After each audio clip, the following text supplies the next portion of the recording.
Conic section के बारे में आज हम लोग पढ़ने जा रहे हैं, ठीक है ना।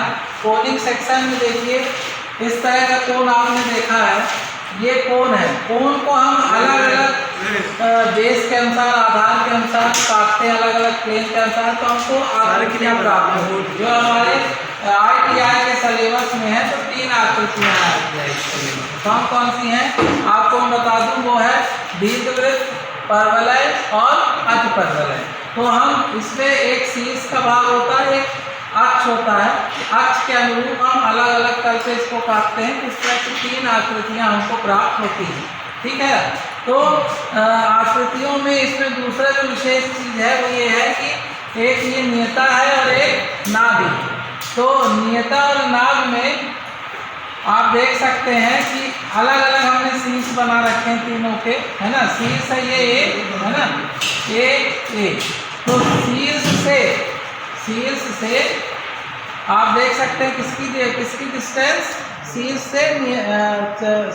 से आपकी नाभ की दूरी और शीर्ष से आपकी नियता की दूरी का जो अनुपात होता है उसको हम एसेंट्रिसिटी या हिंदी में उत्केंद्रता के नाम से जानते हैं। कहाँ की डिस्टेंस है ये, नाभ से शीर्ष की दूरी या नाभ से शीर्ष की दूरी का अनुपात बटे नियता से शीर्ष की दूरी का अनुपात, ये दोनों का जो रेशियो होगा वही क्या कहलाएगा, वो कहलाएगा उत्केंद्रता, ठीक है ना। उत्केंद्रता तो आप दोनों का मतलब AF अपॉन क्या मानेंगे, AF अपॉन इसको अगर आप O ले लें तो OA जो ये अनुपात होगा वो अनुपात क्या कहलाएगा, उत्केंद्रता कहलाएगा। उत्केंद्रता को हम अंग्रेजी के स्मॉल e से डिनोट करते हैं। किससे डिनोट करते हैं, स्मॉल e से। तो e की वैल्यू अगर 1 से छोटी है, e की वैल्यू अगर 1 से छोटी है, मतलब कि अगर आपको एग्जाम्पल के रूप में चीज़ों को समझाया जाए तो कैसे e की वैल्यू 1 से छोटी होगी, ऊपर अगर हम 2 रख दें और नीचे 4 रख दें तो E= क्या आ जाएगा, e की जो वैल्यू आ रही है वो एक से कितनी आ रही है, छोटी। 4 से अगर हम डिवाइड भी करते हैं तो ये कुछ इस तरह से आएगा 0.5, तो ये 1 से छोटी है। मतलब कि इस कंडीशन पे जो हमारी आकृति बनेगी वो क्या बनेगी, वो इलिप्स की आकृति बनेगी, ठीक है, जिसको हम हिंदी में दीर्घवृत्त के नाम से जानते हैं। सेकंड क्या है, परवलय। परवलय में कि देखिए E=1, मतलब जो हमारा शीर्ष बिंदु आएगा, B पॉइंट आएगा या A पॉइंट आएगा, वो बिल्कुल बीचों बीच आएगा। कैसे, E= हम 2/2 भी मान सकते हैं या 1/1 भी ले सकते हैं। अगर इसको हम 1 से अगर हम डिवाइड करेंगे तो जो हमारी वैल्यू आएगी वो कितनी आएगी, 1 के बराबर आएगी। अगर e की वैल्यू 1 के बराबर है तो हमारी जो कर्व बनेगा वो कौन सा बनेगा, परवलय, या अंग्रेजी में पैराबोला के नाम से हम इसको जानते हैं, ठीक है। इसके बाद जो नेक्स्ट है, e की वैल्यू 1 से ज़्यादा, ठीक है ना। तो e की वैल्यू 1 से ज़्यादा किस कंडीशन पे होगी, देखिए जब हमारा ये 4 ऊपर चला जाएगा और 2 नीचे चला जाएगा, डिवाइड करेंगे तो वैल्यू 2 आएगी। तो 2 क्या है, e 1 से ज़्यादा है, इसलिए इस कंडीशन पे हमारा जो अगला कर्व बनेगा वो किसका बनेगा, अतिपरवलय या हाइपरबोला का कर्व बनेगा, ठीक है ना। तो आइए चलिए हम सीधे क्वेश्चन पे चलते हैं। एग्जाम प्रिपरेशन क्लास हमारी चल रही है, तो क्वेश्चन के माध्यम से हम इसके सवाल को समझते हैं, ठीक है। तो पहला क्वेश्चन मैं आपके सामने लिखूंगा और उसको सॉल्व करके बताऊंगा, बहुत इजीली आप इस चीज़ को समझ पाएंगे। तो क्वेश्चन है, draw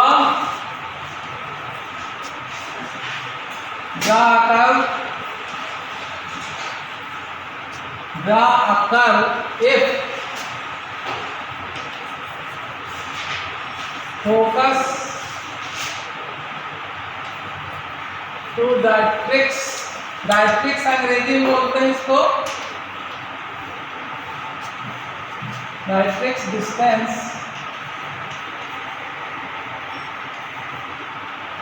is 40 mm and eccentricity is equal to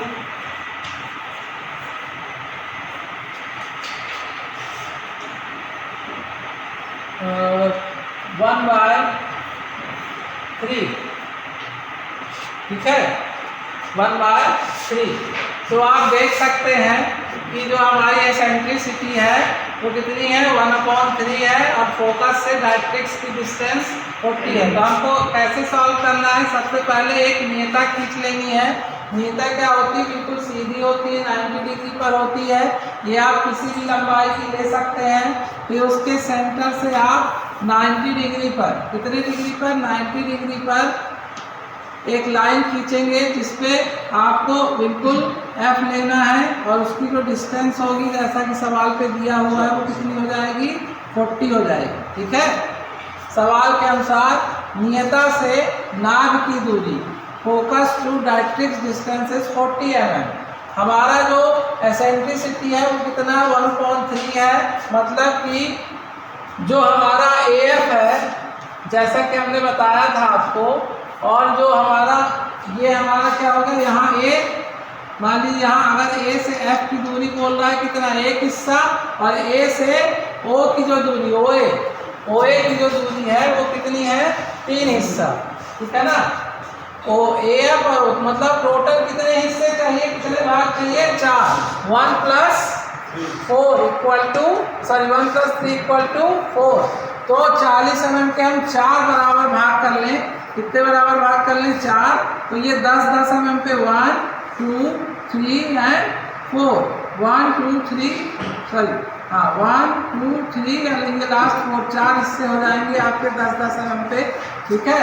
तो एक हिस्सा हमको यहाँ लेना है, और इस हिस्से पे हम 90 डिग्री पे नियता के समानांतर लाइन खींचेंगे सेट स्क्वायर की मदद से। ये पॉइंट आपका A है और ये पॉइंट O है, ठीक है ना। इसको आप इस तरह V भी लिख सकते हैं, कहीं कहीं भी लिखा रहता है, चाहे तो V लिख लें। तो ये AF हो गया और AO हो गया। तो AF की दूरी एक हिस्सा, जैसा कि आप क्वेश्चन के सामने देख सकते हैं, और 3 हिस्सा 1, 2, 3। OA की दूरी कितनी, 3 हिस्सा, ठीक है ना। ये देख सकते हैं AF की दूरी एक हिस्सा, OA की दूरी 3 हिस्सा, ठीक है। इसके बाद आपको देखिए क्या करना है, इसके बाद आपको A के ऊपर सुई रखना है और F के ऊपर पेंसिल रख देना है। A के ऊपर क्या रखेंगे, सुई, और F के ऊपर पेंसिल, और इसके बाद आप इस तरह से इसको राउंडर की सहायता से घुमा देंगे। यहाँ ये सुई रखी है, यहाँ आपकी ये पेंसिल रखी है, आपने राउंडर से इसको घुमा दिया। आपके पास 2 पॉइंट मिलेंगे, E मिलेगा और G मिलेगा, ठीक है। अब O और E को मिलाते हुए रेखा ऊपर की तरफ खींचेंगे। इसी तरह से O और G को मिलाते हुए रेखा ऊपर की तरफ खींचेंगे, ठीक है ना। इस तरह से रेखा खींचने के बाद 10-10 mm पे ही इसके बराबर हिस्से करेंगे हम। तो एक 10 mm पे ये AF है, फिर 1, 2, 3, 4, 5, 6, 7, 8, 9 and 10 हिस्से कर लेंगे। 1, 2, 3, 4, 5, 6, 7, 8, 9 and 10। अब हम क्या करेंगे, समानांतर रेखा खींच लेंगे, पैरेलल लाइन, इसके पैरेलल खींचेंगे, नियता के समानांतर खींचेंगे। ध्यान रखिएगा सेट स्क्वायर की मदद से खींचेंगे तो बिल्कुल सीधी लाइनें आएंगी। इस तरह से आपको पॉइंट बनाते हुए चले जाना है, ठीक है। और जब आप पॉइंट बनाते हुए चले जाएंगे तो ये 1 के ऊपर आपको मिलेगा 1 डैश, 2 के ऊपर मिलेगा 2 डैश, 3 के ऊपर मिलेगा 3 डैश, 4 के ऊपर मिलेगा 4 डैश, 5 के ऊपर मिलेगा 5 डैश, 6 के ऊपर मिलेगा 6 डैश, और F के ऊपर मिलेगा F डैश, ठीक है। सबसे पहले हम F डैश की दूरी राउंडर के माध्यम से ले लेंगे और कंपास के माध्यम से, और F से ये रखकर ऊपर और नीचे चाप काट देंगे। फिर 1 डैश की दूरी लेंगे, चाप जितने भी काटेंगे, जितने भी आर्क हमको काटने हैं वो F से रख के ही ऊपर और नीचे की तरफ काटने हैं। ये चीज़ आपको ध्यान रखना है। इसी तरह से 2 डैश का चाप लेंगे, चाप कहाँ से काटेंगे, F से ही रख के ऊपर और नीचे। सेम 3 से 4 से काटने जितने भी चाप हैं आपको वो कहाँ से काटने हैं ये आपको ध्यान रखना है, वो आपको काटना है। और इसी तरह से आप आगे की तरफ बनाएंगे तो आपका ये इलिप्स बन के तैयार हो जाएगा, ठीक है, जिसको हम दीर्घवृत्त के नाम से जानते हैं, ठीक है ना। तो अगले वीडियो में हम आपको बताएंगे किसके बारे में, दीर्घवृत्त हो गया आपका, अब परवलय और अतिपरवलय। तो आइए हम अगले क्वेश्चन की तरफ चलते हैं। अगला क्वेश्चन है आपका अतिपरवलय का और अतिपरवलय का। यहाँ पे आप देख रहे हैं कि एसेंट्रिसिटी 1 के बराबर है, जैसा कि हमने आपको बताया था E=1। तो यहाँ पे आपका बनेगा पैराबोला। क्वेश्चन है the curve is eccentricity is equal to 1, focus to directrix distance is 40 mm। तो हमको क्या करना है कि सबसे पहले एक नेता खींचना है और नेता से जो फोकस की डिस्टेंस होगी वो होगी कितनी, 40 mm, ठीक है। 40 mm हमको यहाँ से डिस्टेंस ले लेंगे। यहाँ पे हमने एक पॉइंट लिख दिया है जो फोकस को दर्शा रहा है, ठीक है। इसके बाद देखिए क्या है, यहाँ से इसके जो हमको इसके बिल्कुल बीच में हमको एक पॉइंट लेना है, क्योंकि ये दोनों इक्वल होंगे। जितनी डिस्टेंस यहाँ से ए की होगी उतनी डिस्टेंस ए से एफ की होगी, ठीक है। तो ये हमारा जो पॉइंट आएगा ये वाला वो कितने में आएगा, 20 में आएगा, 20 में आएगा, ठीक है। तो हमने यहाँ पे एक लाइन खींच देनी, वर्टिकल लाइन, जहाँ से हमारा कर्व शुरू होगा, ठीक है ना, एक पॉइंट से। तो अब हम यहाँ से इक्वल पार्ट्स में, जैसे यहाँ पे 10-10 mm के मैंने 1 नंबर, ठीक है, फिर 2 नंबर, 3 नंबर, 4 नंबर, 5 नंबर और 6 नंबर तक के पॉइंट ले लिए, ठीक है ना। अब हम नेता के समानांतर यहाँ पर लाइन खींचना चालू करेंगे, बिल्कुल पैरेलल लाइन खींचेंगे। एफ से भी खींच सकते हैं या एफ से आए तो छोड़ दें, लेकिन खींचेंगे तो एक बराबर कर्व आपको मिलेगी। तो एफ से भी आप खींच लें, बिल्कुल पैरेलल लाइन खींचेंगे सेट स्क्वायर की मदद से। नेता के समानांतर रेखा आपको खींचनी, आप जो रेखाएं खींचेंगे वो बिल्कुल नेता के पैरेलल खींचेंगे। अब यहाँ जो आपको चाप लेना है वो O और 1, ये आपका O है, ध्यान से देखिएगा, ये आपका O है, O और 1 का आपको यहाँ पे चाप लेना है।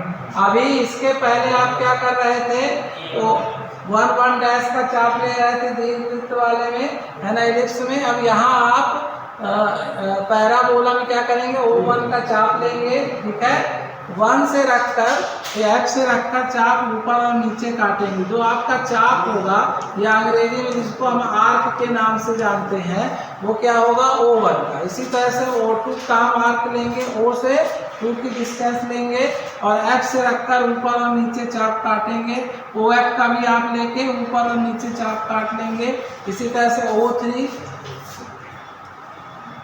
O4, O5, O6, इस तरह से आप चाप काटेंगे और A से इसको कर्व वाली आकृति में मिला देंगे, ठीक है ना। तो इस तरह से आपको क्या बना लेना है, पैराबोला, ठीक है ना। पैराबोला में आपको जो चाप लेना है वो O1 का लेना है, F से रख के चाप ऊपर और नीचे 1 वाली लाइन पर काटना है। इस तरह से आपका सिंपली एक पैराबोला बन जाएगा। आइए चलिए दूसरे क्वेश्चन की तरफ चलते हैं। दूसरा क्वेश्चन है आपका draw curve of eccentricity 5/3, focus to directrix distance is 60 mm, ठीक है ना। तो क्या कह रहा है ये कि जो एसेंट्रिसिटी है वो 5/3 है, मतलब 1 से ज़्यादा है, ठीक है ना। आप देख सकते हैं पहले में 1 के बराबर थी जिसमें पैराबोला बना था, और सबसे पहले में 1 से कम थी जिसपे दीर्घवृत्त बना था। अब यहाँ पे 5/3 है, तो यहाँ क्या बनेगा स्टूडेंट, 5/3 पर ये 1 से ज़्यादा है, इसलिए यहाँ पे दीर्घवृत्त पर यहाँ पे अतिपरवलय बनेगा, जिसको हम अंग्रेजी में हाइपरबोला कहते हैं। तो हम नेता हमारे पास बनी हुई है, तो नेता से हमने F की दूरी कितनी ले ली है, यहाँ पर 60 mm ले ली है, ठीक है ना। ये हमने 60 mm ले ली है। अब हम क्या करेंगे, 60 mm है और कितने बराबर भाग करना है, 5 + 3, 5 + 3 8 बराबर भाग इसके करने हैं। हमको पता है कितने बराबर भाग करेंगे, 8। तो अब इसको इसके लिए क्या कर सकते हैं, अगर 60 में हम 8 का भाग देंगे कितना आएगा देखिए, अगर आप 60 में 8 का भाग देंगे तो 8 छंग 48, 8 हाँ, तो ये क्या 8 टाइम 64 तो 7 आ जाएगा, है ना, 56। ये दशमलव में आपका जाएगा, ठीक है ना। तो आप दशमलव में एग्जैक्ट मेजरमेंट करने में आपको दिक्कत होगी, इसलिए आप क्या करना, एक न्यून कोण वाली रेखा खींचना। जैसा कि आपको रेखा को समविभाजित करने वाली विधि बताई गई थी। क्या करेंगे, 8 बार इसके चाप काटेंगे इक्वल डिस्टेंस पर, 1 2 3 4 5 6 7 8। 8वें वाले भाग को F से ज्वाइन करेंगे और सेट स्क्वायर की सहायता से हम पैरेलल लाइन खींच देंगे, ठीक है ना। इस तरह से सेट स्क्वायर की मदद से हम समानांतर रेखा खींचेंगे तो हमको ये जो OF की डिस्टेंस है इसके इक्वल 8 पार्ट्स मिल जाएंगे, ठीक है ना। तो जब आपको 8 बराबर भाग मिल गए तो हम नाभि से जो आपका शीर्ष है A, नाभि से शीर्ष, उस कितने हिस्से, 5 हिस्से, 1 2 3 4 और ये 5, 5वें हिस्से पे आप एक वर्टिकल लाइन खींच दें, यहाँ पे लिख दें A। अब A के ऊपर यहाँ से कितने हिस्से हो गए, 3, 1 2 3। आप देख सकते हैं नियता से जो शीर्ष का जो डिस्टेंस है, OA का डिस्टेंस है, वो 3 हिस्सा है, 3 पार्ट में है और ये 5 पार्ट में है। और A से में सुई रखेंगे और F के ऊपर पेंसिल रखेंगे और इस तरह से कर्व बना देंगे, ठीक है ना। ये कर्व आपकी इसकी स्ट्रेट लाइन को काटना चाहिए। यहाँ पे आपका G पॉइंट मिल जाएगा, यहाँ पे आपका E पॉइंट मिल जाएगा। अब इस G और E से ऐसे ऊपर की तरफ लाइन लेके हम जाएंगे और इधर नीचे की तरफ। इसमें हमको F के अंदर के ही पॉइंट लेने हैं, 1 2 3 और 4, ठीक है ना। अब ये लाइन हम यहाँ से बिल्कुल इसके पैरेलल खींचना चालू कर देंगे, जैसे कि हम दीर्घवृत्त वाले में कर रहे हैं, ठीक है ना। इस तरह से हमने 4 पॉइंट तक लाइन खींच ली है। अब इसमें F तक खींच लें, ठीक है। अब इसमें क्या करना है देखिए स्टूडेंट, 1 यहाँ क्या है, 1 डैश, 2 2 डैश, 3 3 डैश, 4 4 डैश और F। बस इतनी ही लाइन खींचेंगे, इसके आगे लाइन खींचने की हमको आवश्यकता नहीं है। 1 1 डैश का चाप लेंगे और F से रखकर चाप को ऊपर और नीचे काटेंगे, ठीक है। इसी तरह से 2 2 डैश का चाप लेना है। चाप हमको कितने का काय का लेना है, 2 2 डैश का, 1 1 डैश का, 3 3 डैश का, 4 4 डैश का। इस तरह से हमको चाप लेने और सारे चाप हमको F से रखकर काटने हैं, ठीक है ना। तो हम ऊपर नीचे चाप काटेंगे इसी तरह से F से रखकर। तो हमको कौन सा कर्व मिल जाएगा स्टूडेंट, हमको मिल जाएगा अतिपरवलय, या जिसको हम अंग्रेजी में पैराबोला के नाम से जानते हैं। अगले वीडियो में हम इसके आगे के एलिप्स के मेथड के बारे में पढ़ेंगे। धन्यवाद। आज हम अतिपरवलय बनाना सीख रहे हैं नाभि एवं नियता विधि से। देख सकते हैं हमारे पास सवाल है, draw curve if eccentricity is 5/3, focus of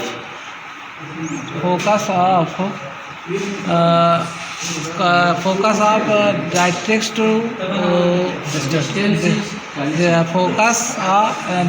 to focus distance is 60 mm, ठीक है ना।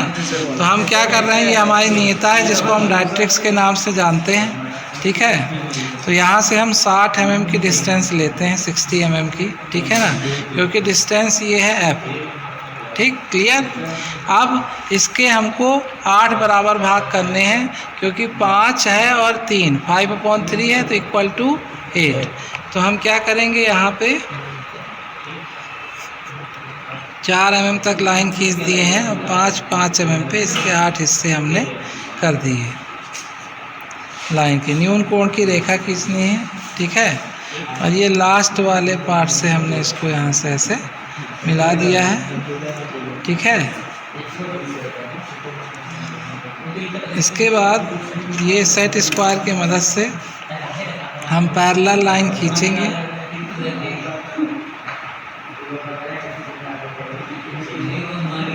ये देखिए मैं लाइन आपके सामने खींच रहा हूँ। इस तरह से ये पैरेलल लाइन खींचें।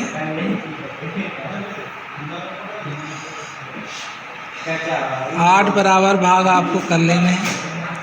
8 बराबर भाग करने के बाद 5/3 है, जैसा कि आप जानते हैं, है ना। तो ये 8 हिस्से हो चुके हैं। 8 हिस्से करने को 1 2 3 4 5 है ना। 5 हिस्से आपको यहाँ से लेने हैं। 5वें हिस्सा ये देखना है कि जो हमारा 5वां हिस्सा है ए नंबर, है ना, यहाँ इसके पैरेलल लाइन लेंगे। किसके पैरेलल? नियता के पैरेलल, ठीक है ना। ये जो लाइन रहेगी ये नियता के आपके समानांतर रेखा रहेगी। तो आप यहाँ से पैरेलल लाइन लें, ठीक है। और पैरेलल लाइन लें इधर से ऐसे, ठीक है। और ये लाइन आप इस तरह से, इसी के पैरेलल और लाइन भी खींच सकते हैं। बिल्कुल समानांतर रेखा खींचना है आपको।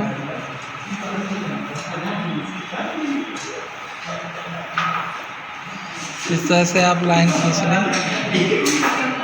काम साथ में करेंगे थोड़ा सा फास्ट होगा, अलग अलग करेंगे तो समय लगेगा। जब लाइन खींच ही रहे हैं तो समानांतर रेखा आप सेट स्क्वायर की मदद से खींच सकते हैं, ठीक है। तो ये आप इस तरह से आपने लाइन खींच लेनी, ठीक है। ये आपकी लाइन खींच चुकी है, ठीक है।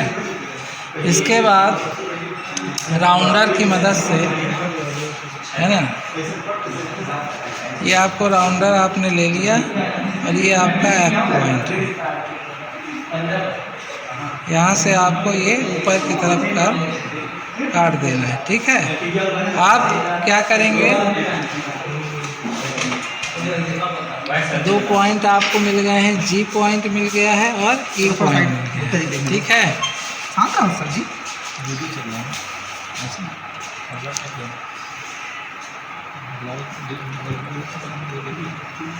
ये ऊपर की तरफ इधर से और यहाँ से भी ऊपर की तरफ करना है, ठीक है। अब यहाँ पे आपको पॉइंट मिल गया है 1, ये है 1 dash, 2 2 dash, 3 3 dash, 4 4 dash, F dash. बस इतने पॉइंट आप ले लें।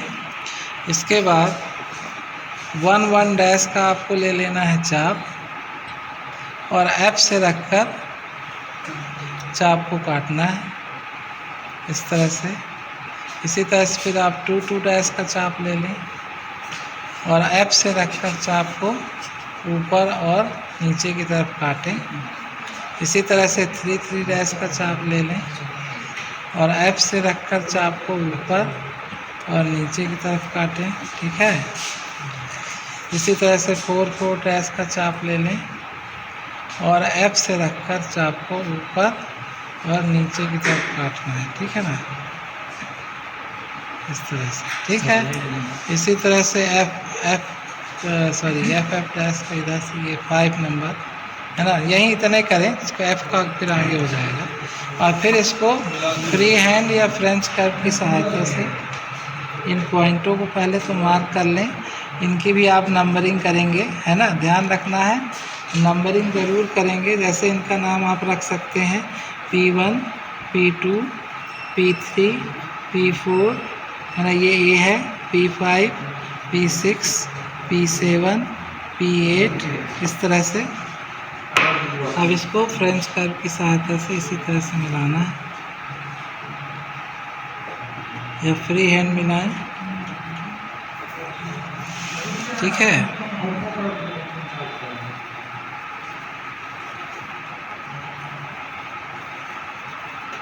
ये आपका क्या बन गया, पैराबोला, ठीक है ना। इसी तरह से हम पैराबोला की प्रैक्टिस करेंगे। धन्यवाद।